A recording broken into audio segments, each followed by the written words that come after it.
যে ব্যক্তি চায় তার রিজিককে প্রশস্ত করে দেওয়া হোক, তার রিজিকে বারাকা দেওয়া হোক এবং তার হায়াত বৃদ্ধি করে দেওয়া হোক, এটা যে চায় ফালিয়াসিল রাহিমা, সেই জন্য তার রক্ত সম্পর্কীয় আত্মীয়দের সাথে সুসম্পর্ক বজায় রাখে, সেই জন্য তার রক্ত সম্পর্কীয় আত্মীয়দের সাথে সম্পর্ক সবসময় জুড়ে রাখে, সম্পর্ক যেন ভালো রাখে, তাদের সাথে সম্পর্ক যেন ছিন্ন না করে।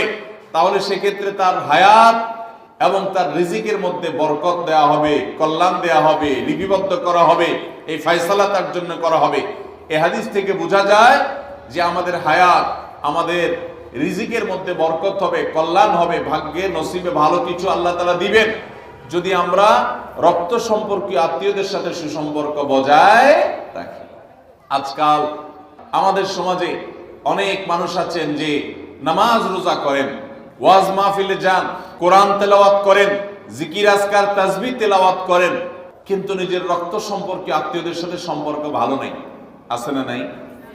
আপনার আত্মীয় যদি নিজে থেকে সম্পর্ক ছিন্ন করে চলে যায় তাহলে তার আপনার দোষ নাই, কিন্তু আপনি নিজে থেকে কখনো আপনার রক্তের যে আত্মীয়, যাদের সাথে রক্তের সম্পর্ক আছে, এরকম কারোর সাথে সম্পর্ক ছিন্ন করতে পারবেন না। এটা হারাম।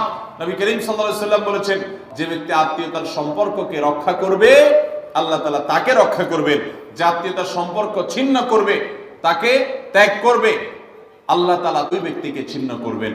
এই জন্য আত্মীয়তার সম্পর্ক রক্ষা করা এটা আমাদের ভাগ্য সুপ্রসন্ন হওয়ার অন্যতম মাধ্যম। যে